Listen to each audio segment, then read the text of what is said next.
Hey there. Hey, it's Hey, Hunter with JanSport. How are you doing, Whitney? hey, I'm good. How are you? I'm doing great. Thanks for joining us again. Of course, I'm excited to be here. So if you guys are watching for the first time and you don't know, welcome to Lighten the Load Live. Lighten the Load is this new campaign from JanSport that's all about talking about mental health in a way that is real and relevant to young people. It's kind of been starting out with this Lighten the Load Live thing we've been doing every week, which is why Whitney's here to talk to us and give us some real perspective from a trained therapist here, and we're going to get her perspective, talk to her for a bit, ask her some questions, and then we're going to have some other friends join us who are not therapists, and they can kind of unpack everything that we talked about today. So Whitney, in case someone didn't watch our first week where you are a guest, do you want to reintroduce yourself and who you are?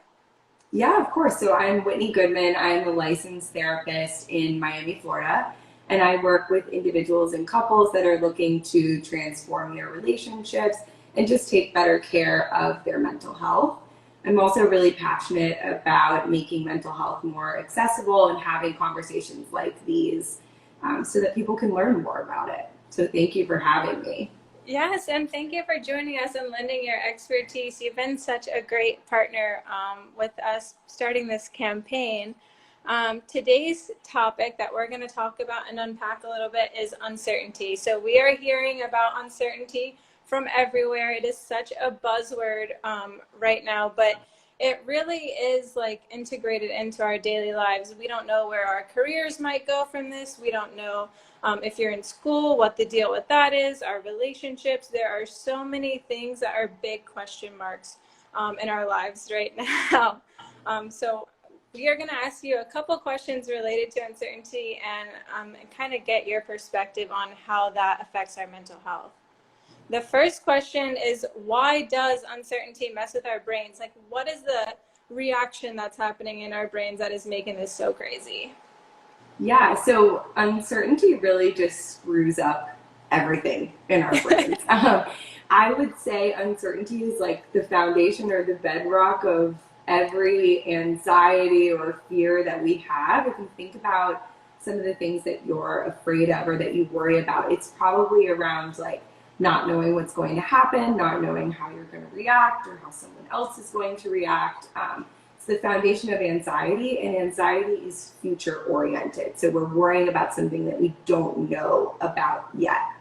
Uncertainty causes us to look for threats everywhere. So it really heightens hypervigilance in the brain, which means that you're constantly looking out for something that could hurt you or harm you.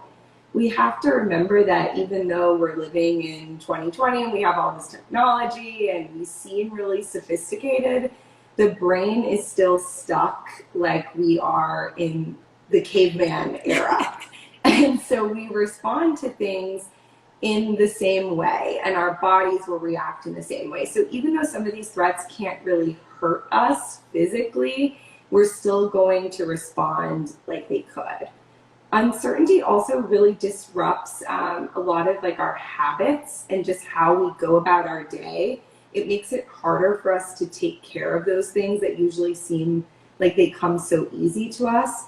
So you might notice if it's been harder for you even to like remember to drink water or go to bed on time, brush your teeth, all that, that can really be because there's so much uncertainty in the air and you're spending so much of your mental energy thinking about that So versus taking care of those tasks.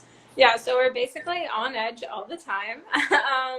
That totally makes sense, though. It's like it is like anxiety, basically. And it is it possible to kind of train our brains to think beyond that, like to kind of get out of that mode? Yeah, so the thing that we have to focus on is creating some sort of like structure or security, especially just in our daily lives. That can help us feel safer and like there's less uncertainty. So even just creating a routine, trying to commit to doing small things daily can really help you transition out of that mode of like everything is uncertain.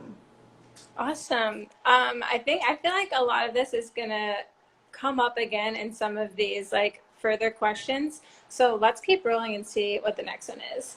The next one, how should I think about planning for the future? So I know people have, this kind of spiraling thing going on in their brain. Sorry if you can hear the dog barking next door, guys.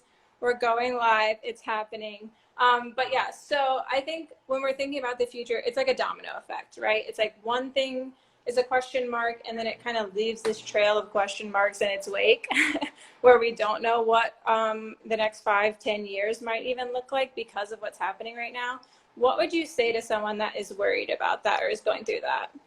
Yeah, so first I would want to like validate that that's a totally real concern. And I think pandemic or no pandemic, it's something that comes up for us a lot. The really like wild thing is that the future was never really certain. We just kind of create these things to make us feel like it is. So we make plans, right? We decide like this is where I'm going to go to school, or I'm going to do this summer, and it gives us these anchors to like tie ourselves to so that we feel more secure. And we've created all of that, which means that we can do that again in really uncertain times. So again, I would advise people like try to think about how you can create security in the short term and really start planning for the future in those ways. It's when you think about going like too far down the line, it can get scary, but you also want to make sure that you're prepared. So it's okay to start thinking about, all right, this is my plan A. If everything works out, here's plan B. And if I have to go to plan C, then like I know I'll be able to figure it out and roll with the punches because I've done that so many times before in my life. Yeah, I love that idea of like just accepting it and then doing the best that you can with like what you have in front of you. I feel like it was in your post when you posted about uncertainty. You wrote something about like maybe not making the best decisions for yourself, or uncertainty kind of tricking your brain into making not the most logical decision. Can you speak on that and explain that a little bit more? Yeah, of course. So they've actually done a lot of studies that when people are given options where there's a lot of uncertainty, they're actually more likely to pick the option that gives them like something in the short term versus maybe more of a reward in the long term. So like if you were given a set of options, like you could get $100 now or maybe get 500 later, people are going to go with what seems to be the more secure, reliable option. And because of that, we tend to make decisions that seem safer or more reliable just so we don't have to deal with that uncertain feeling. Yeah, the uncertainty is like a kind of that scary feeling that you just want to get off your plate. I know a lot of people might be making decisions about colleges or internships and jobs, and I know that's super, super scary. But is there like a way to force yourself to like look at the problem kind of objectively or decide, just like what makes more sense logically and not let that feeling of fear kind of take over? Yeah, I think the first thing to look at when you're making a big decision like that, especially when it's under stress, is to get back to like, okay, what are my values and what's important to me? What do I really want for myself in the short term, in the long term, and look at how those decisions line up with your values so that you're not making a decision that's just out of fear or impulse.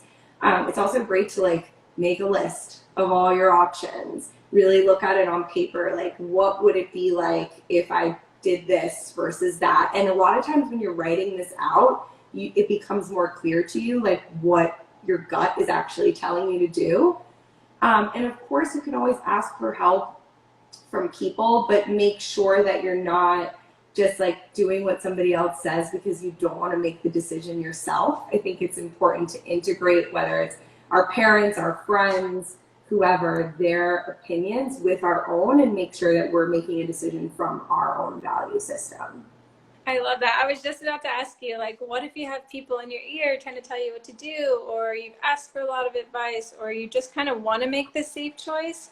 But I think that is great advice that just kind of put it all on paper, look at it compared to like what you want out of the experience, what your values are, and try to go from there instead of trying to figure it out all in your head without talking about it or expressing it or putting it on paper. Yeah, absolutely. And remember that like anybody you ask for feedback or advice, including your parents, is speaking from their own position and their own life experiences, what's happened to them, that their choices may not be the same as yours, and that's okay.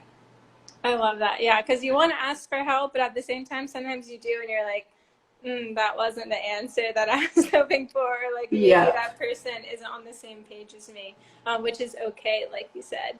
Um, I have another kind of related question to this one, which is how can I be confident in my relationship choices? So this is kind of the other side of the coin, right? Like less about like career and school or even sports and more about maybe a romantic relationship or other relationships you might have in your life that are not playing out the way you thought they would or have been interrupted by this COVID kind of disaster. Yeah, I think, our relationships are often a reflection of how we feel in that moment, how we feel about ourselves, our relationships with like our parents, other people in our lives. We tend to like mimic those relationships with whether it's romantically or with our friends. And so looking at like, why am I being drawn to this relationship? Am I the person that I want to be when I'm with this person? Does this person support my goals, my values, my dreams for my life? I think asking yourself those questions will allow you to get like really, really clear on if this is the right relationship choice for you.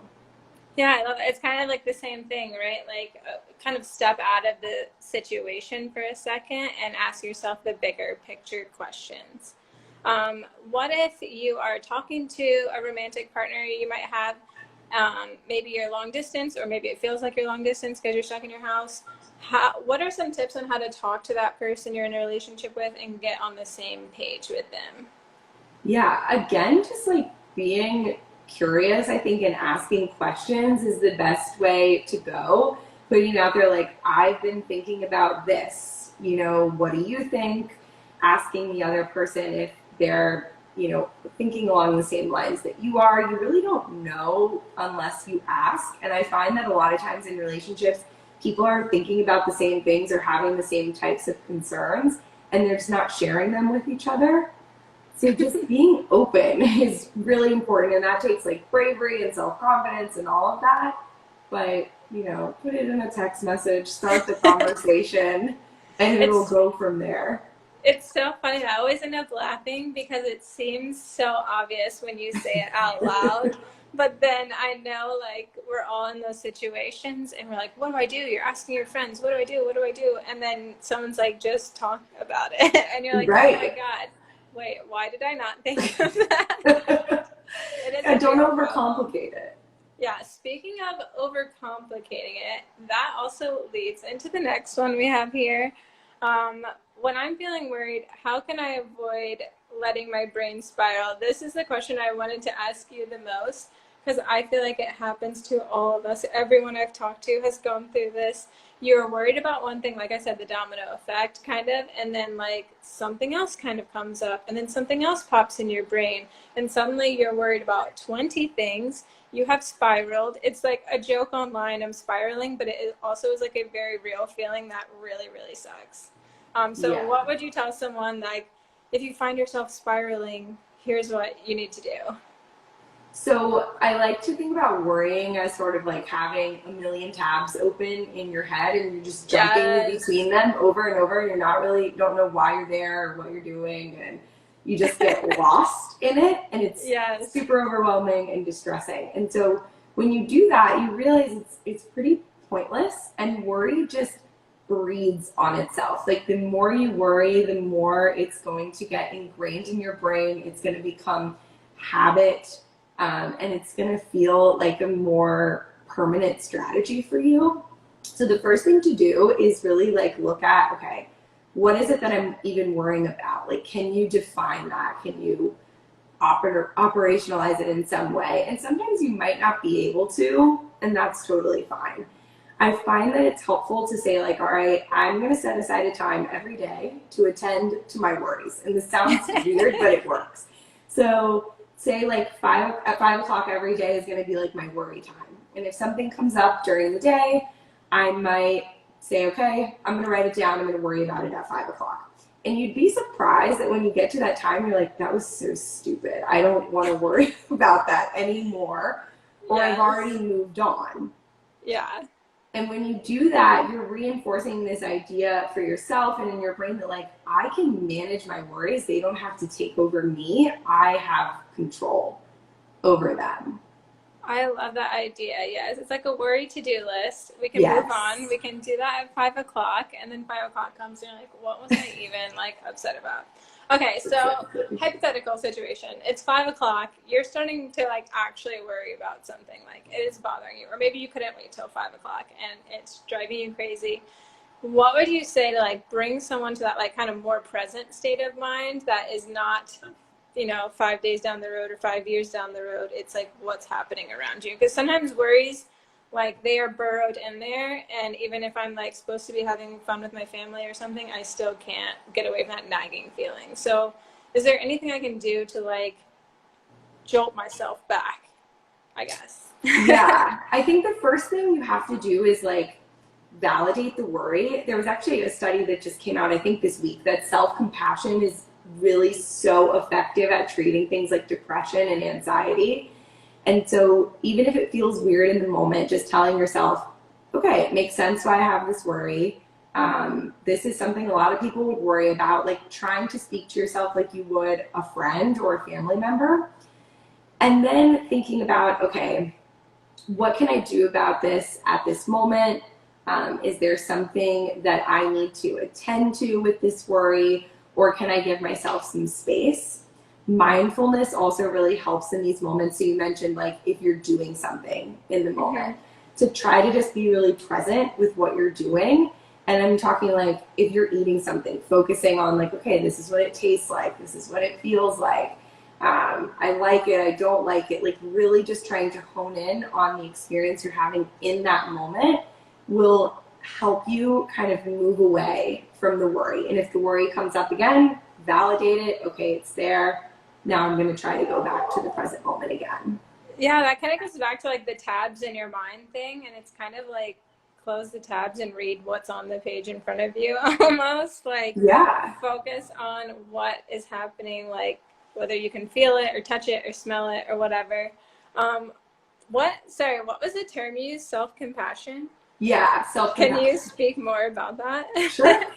So self-compassion is just the idea that we are going to be nice to ourselves instead of being cruel. And I like to think about it as like, okay, you might have a drill sergeant in your mind that uses more like shame and intimidation and fear, those types of tactics. And the self-compassion voice is going to be more like a really nice teacher that supports you and encourages you and validates you. And the self-compassion side is often like a lot quieter than that drill sergeant. But once we can get it to be louder and more in charge, we can accomplish like seriously anything. People who have strong self-compassion, I think, are so much more effective in their daily life. And so I suggest you start practicing that totally with neutrality. You don't have to be like, I love myself, I'm the best, because that can seem really far off. But just if you say something critical to yourself, like, I'm horrible at writing, you could respond by, okay, maybe I can work on getting better at writing, or I'm also really good at drawing. Like just trying to counteract that voice in some way to build the strength of that nice, compassionate teacher. I love that term, and I love thinking about it as like, here's a friend or a nice teacher. Maybe you can even imagine like someone you know, because I do think the like term self-love gets thrown around a lot. And like self-love is really hard. It is really hard to look at yourself and be like, you're the best, I love you. And you're like, it just seems like cheesy almost, or maybe it falls flat. I agree. But like compassion is a different thing. Compassion is like what you would tell, like you said, like your friend, like the real, like, it's okay if you're struggling, but we got this, we can do it. Like that's a whole different page in the book, I feel like. Yeah, and so we talk to ourselves like so much more harshly than we would a friend, that it's so helpful just to even ask yourself, like, okay, if this was happening to somebody else I love, what would I say to them? And say it back to yourself. Yeah. Okay, that kind of like is another open door to the next question here. I think this might be our last one, but it's how can I make the best out of uncertainty? I kind of, when we talked to Matthew last week, he was saying like you can be afraid, but also be like learning at the same time, or, Hmm. like things like that. And that started to get me to think like, okay, uncertainty, a big problem, and we're all talking about how much it kind of sucks. But what did we do if we wanted to reframe uncertainty? What would you say to someone that wanted to do that? Yeah, I love that idea that you just mentioned about like holding space for both things. So having like the Mm. word and in between, like I'm afraid and I'm loving spending more time like at home reading, whatever Yes, it and is. they're both okay. Like both can happen and it's fine. You don't have to justify either one, basically. Exactly. And so when you say like making the best out of it, I think that looks different for everybody. The best for one person might be like, I'm going to rest, I'm going to read, I'm going to recharge, like if that's accessible for me. The best for somebody else might be like, I'm going to be really productive, or I'm going to get the X, Y, and Z done. And so I think you have to figure out like what that looks like for you first, and then think about how you want to create that, and try your best not to get stuck in this cycle of, well, what's best for this other person needs to also be best for me, because that's how we get Yeah. stuck in the comparison. Yeah, that totally, like, just like everything else, again, like, you have to kind of tell yourself it's okay to do it my way and to, like, approach it from what's best for me or what's best for what I want to accomplish. Yeah, Um, because who gets to decide like what's best? You're the only one that gets to decide yes, girl, we love that. that. Okay, that was all the questions I had. Was there anything else you wanted to say about uncertainty, or anything else that you've seen people talking about out in the world that you were like, we need to correct this? I think the biggest thing is that people feel like they should be operating normally when things are so uncertain. And really, it's that you have to realize this is primitive. Like, as humans, we hate uncertainty. This isn't something weird that's going on with you. So, Yes, really, just so remembering true. that, yeah, this is like a worldwide global thing. And also remembering that life is really uncertain all the time. And I encourage people to look back during moments where things have changed in their life, or they didn't go according to plan, they had to rethink things, and look at how they were able to succeed in those moments, because that can give you a lot more clarity around like how you're going to get through this, and that it's possible. Yeah, I think when I was researching this, I think I read that like people that can deal with uncertainty are like, I don't know what the study said, but maybe like more successful, or like Sure. can handle challenges more. So that's one way I think that we can look at this in a positive sense. Um, Absolutely. like, okay, we're all learning to deal with uncertainty. We're all dealing with it like kind of at the same time, but maybe in different ways. But it's making us better, whether we realize it or not. Yeah, we're becoming more resilient for sure in the process. Yes, we love that. Okay, so there are good things happening right now, y'all, even if we don't realize it. Okay, Whitney, thank you so much. I'm always amazed by like your ability to pack a lot of good information and advice into like our quick little sessions here. You are so great. And again, thank you for sharing your expertise with this whole project. Thank you so much for having me again. This was fun as always. And I Yes, look forward to seeing the rest of the guests you have on today. yes, stay tuned because we have a couple more people that are going to talk to us now. All right, thank you, Whitney. Bye. Thank you. Hey, how are you? I'm doing well. How's it going? It's going good. Thank you for joining us. Sorry for everyone that had to watch that awkward pause while I like found you and got you on here. Yeah, no worries. That was awesome. I was watching on my computer, so it was great. Awesome. Yeah, thanks for watching. Do you want to introduce yourself really quickly so everyone that's watching knows who you are? Yeah, how's it going? I'm BC Cerna. I'm a filmmaker and storyteller, but I work mostly with high school and college students now, and I've taken thousands and thousands of high school kids around the world and college students and mental health just means a lot to me because I've seen it firsthand with students, young people growing up in a different generation, in a different culture. And I have a podcast called Pursuing Purpose where we talk about how to pursue something bigger than yourself. And we talk a lot about these same topic points. So yeah, I'm honored to be here. I love that. Yes, thank you so much for joining. Okay, give us your reactions. Was there anything in that where you were like, okay, yes, we need to talk about this? Yeah, that was incredible. I mean, I loved all of the, like, I don't know, the scientific stuff that she was talking about was really amazing, and just like key points of like giving people actual things that they can just be remembered. I mean, the whole like, hey, let's worry at 5 p.m. Yes, Was I really, need to do that. yeah. Like just being like, I think just trying to center yourself and realign your thoughts. And I don't know, just certain things that were like touching. I was like, man, that's a really good idea. Yeah, the whole 5 p.m. thing. And then sometimes when it comes 5 p.m. finally, you're like, wow, it doesn't affect me anymore, because it was the thought that was really affecting me. I know. What happens like is something I feel like will normally distract me, and then I'll like go back to it and I'll be like, why did I spend like 20 minutes freaking out about that? Like, but yeah. I feel like back to what you said about like understanding how your brain works, I feel like that is like weirdly important. Besides like the advice, like obviously she can only give like so much advice because everyone is different, but just understanding like how your brain works under these conditions, like actually makes you feel better about it because it's not your fault. Like it's your brain. Yeah. The biology, yeah, she was talking about the science, the biology of being, humans, and what what our body had to do for thousands of years to survive, and the same things that come up, but now scientifically we can understand it from a different perspective. Was great. I loved it and took tons of notes, and I was like, wow, that's amazing. I don't have a therapist personally, so I was like really stoked. Yeah. Is there any like ways that uncertainty is kind of like affecting you like in your life right now? Yeah, I think a lot of things she was talking about and what people are going through is just, yeah, work.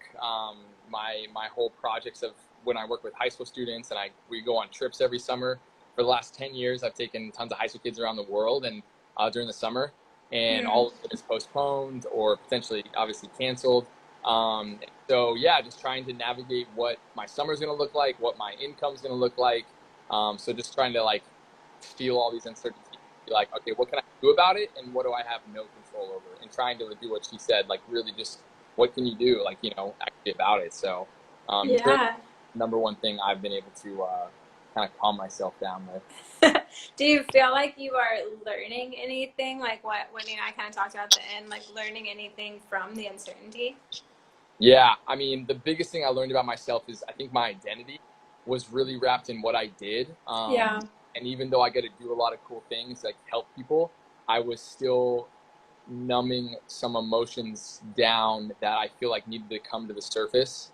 So as I stopped and had nothing to do and I had nowhere to go, I was like, oh, now it's a good time to deal with these emotions and this anxiety and these fears that I have, or things I haven't dealt with for years. Yeah, this is weirdly giving us all a lot of time to come back to some of that stuff, or maybe even other passions that you had that you were so consumed with whatever you're doing before, that you're like, oh, wow, now I have time to actually think about that. That's amazing. Yeah.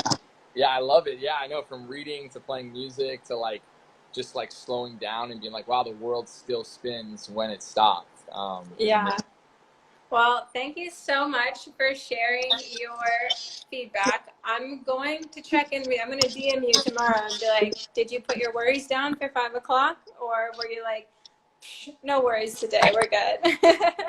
Yeah, I will. That'd be awesome. Thank you so much. That was great.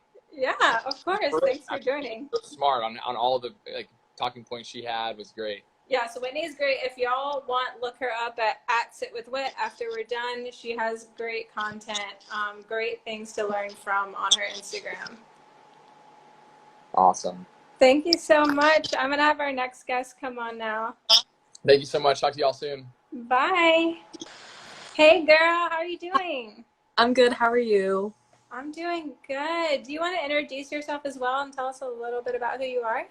Yeah, so I'm Gabby. I'm 22 and I'm from the suburbs of Philly. I'm about to graduate in 3 weeks from Drexel University. Congratulations. Thank you. Student, I do a lot with mental health advocacy. So the first thing is I run Buddy Project, which is a mental health nonprofit aiming to prevent suicide and raise awareness for mental health by pairing people with a buddy. And I've been running that since 2013, so for the past 7 years. And Wow. recently I started kind of like a second like side hustle where I post my digital art called GMF Designs, and that's my very huge creative outlet for myself, where I take like everything I'm going through or what other people are going through and put it out there in a different form to help people get through what they're going through. We love that. We love a creative outlet. Yes. And we love how passionate you are about mental health as well. Do you want to tell us any like first reactions or things you found interesting from what Whitney had to say? Yeah, I mean, I just loved the entire live stream because it's definitely, she brought up a lot of points that I've been either realizing myself recently or been trying to get other people to realize. I think the biggest thing that stood out to me was the whole like being genuine thing, because recently on socials I've been trying to do that with all of my content. I've just been trying to be transparent and just say things how they are and not like tiptoe around it or like sugarcoat things. I feel like the more we just are blunt and honest about what's going on, especially like to ourselves with our own mental health, the more it'll make other people comfortable and it'll normalize things.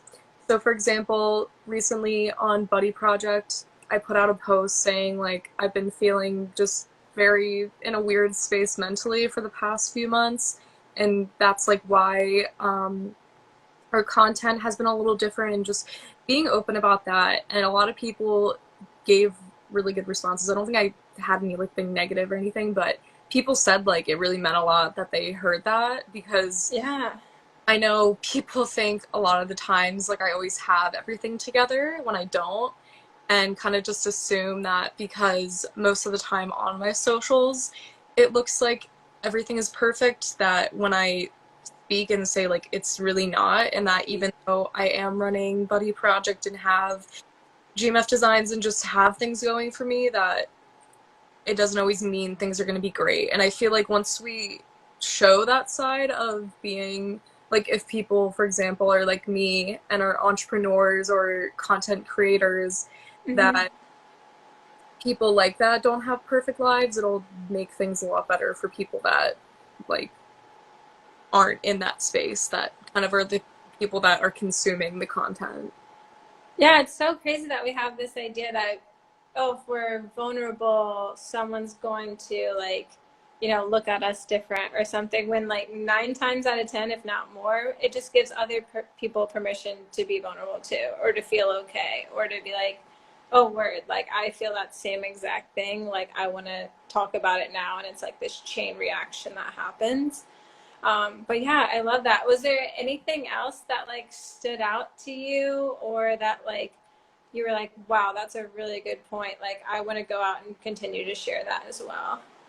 Yeah, I really loved hearing about like the whole like self-love, self-compassion part.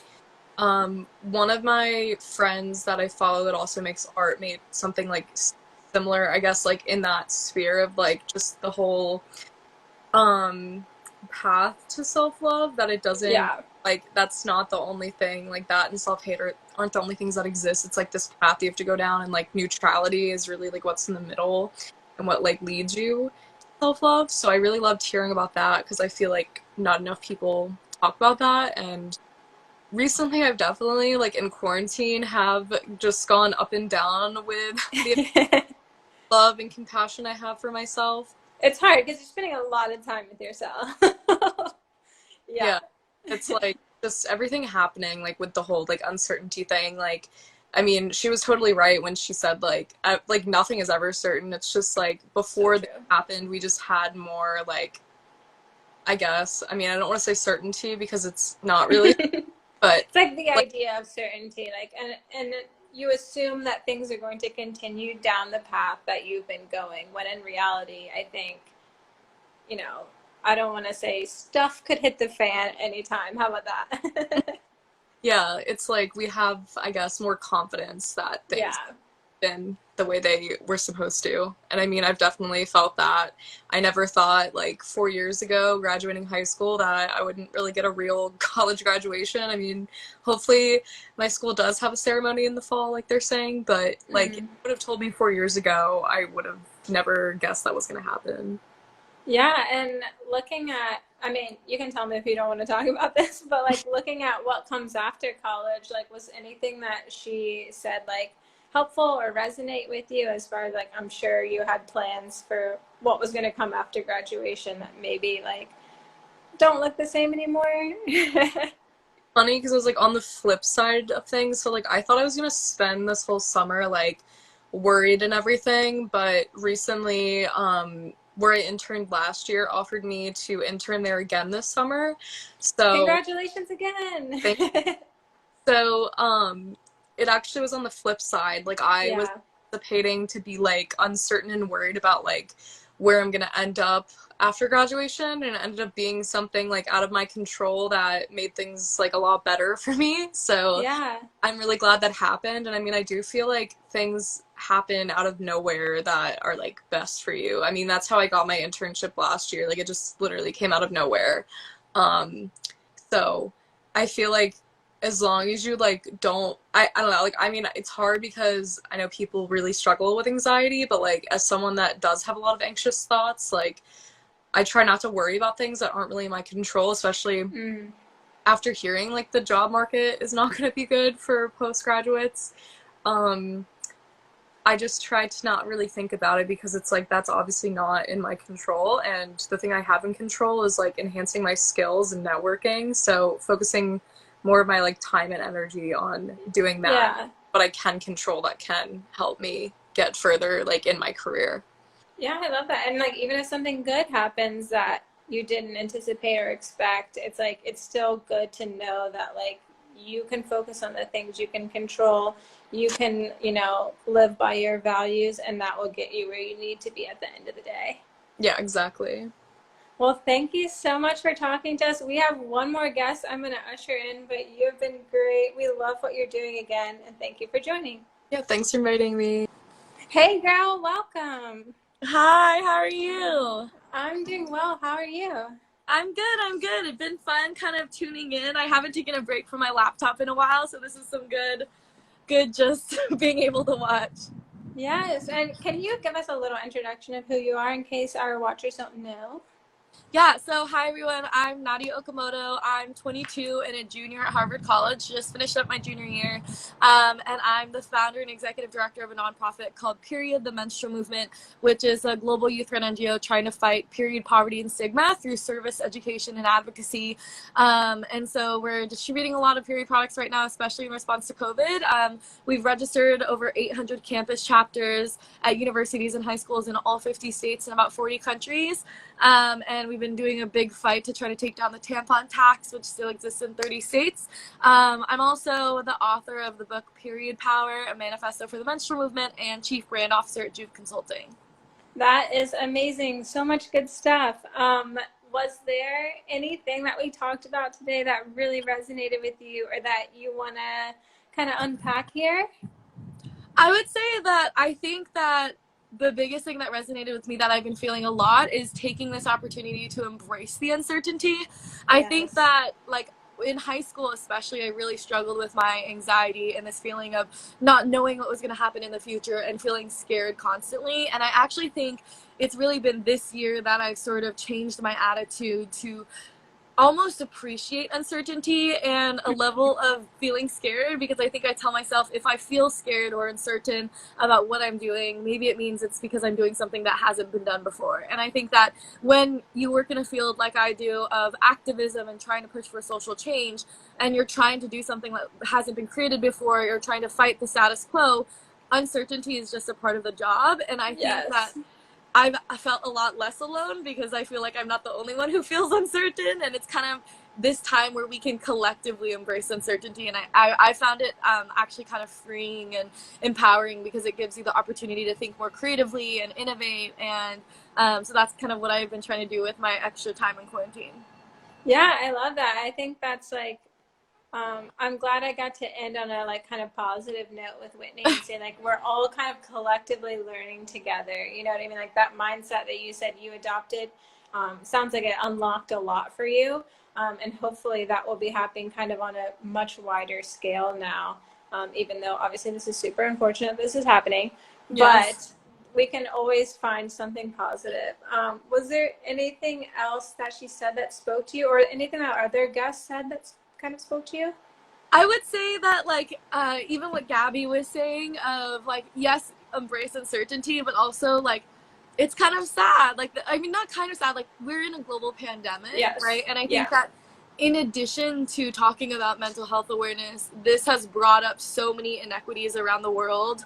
I think especially in terms of talking about access to healthcare and just I think even urban design of cities. And I think that, and like even looking at what's happening in the world around economic inequality, I think it's also using this time of uncertainty to recognize your privilege, right? Yeah. I think that like I for a while was like mourning, oh my gosh, I don't get to spend this time in New York. I just got an apartment there and I'm finishing up my junior year at Harvard. And I think recognizing like seeing all my peers who are, you know, not having summer internships or jobs getting canceled, I think this is also time to check your privilege and be like, okay, I'm safe with my family. I don't know anyone who has suffered from the virus. And, you know, what can I do with the privilege that I have in this time, even in this time of uncertainty, to help others who might not have that same privilege, right? And I think that's been a really big motivator for me as well.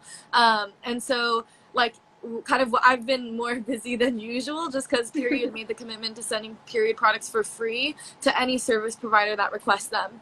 And so we're sending out like 2 million units of product. Any shelter can come on and request products. And we've registered about 140 new chapters in quarantine actually. And so I think we've been really trying to figure out how do we use this time of uncertainty and with people having time on their hands, and I think recognizing their privilege in this time of uncertainty and wanting to give back to kind of meet them where they are and help activate people, especially around some of their passions. And for us, we're passionate about gender equality in this menstrual movement. That's so amazing. And that's, I think, what kind of Matt talked about last week and Whitney talked about this week is like, we can do both, right? Like we can find positive things in this and we can find time in this to do positive things that we might not have gotten to do before. And we can also shift and focus on what still needs to be done out there, what is still kind of calling out to us or our passions. Exactly. So I think being able to like juggle both of those things or make space in your brain for both of those things is like super important at this time. Absolutely. I totally agree. Is there anything else that you want to say before we have you go? Is there anything else you want to share? I would just say to like hang in there. I think social media has been an incredible space of community over the last few months. I mean, this is kind of a testament to that as well.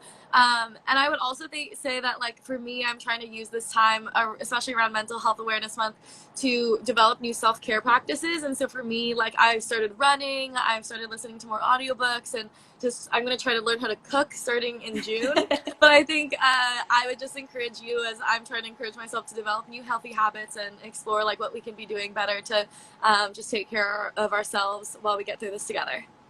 I love all of that. I also love that you have Learn to Cook scheduled for next month because this month is crazy. I feel like it was one of those things where I was like, I'm going to learn how to cook when I'm 18. And now I'm like, I'm going to learn when like summer comes. And I'm like, okay, June. So now I'm like, okay, June, I'm going to go learn how to cook for myself. And so I'm excited about that. Yes, we love having something to look forward to. We love having goals. Exactly. And we loved having you here. Thank you so much for joining us. And thanks to everyone who tuned in. Next week, we're going to be talking about boundaries, family, how all of that stuff gets messed up and maybe even gets better through COVID, just like we did today. So I hope you tune in. I hope everyone watching tunes in. We're doing this kind of same deal next week, and it's going to be great. I can't wait to see everyone. And thank you again for joining. Bye. Bye, everyone.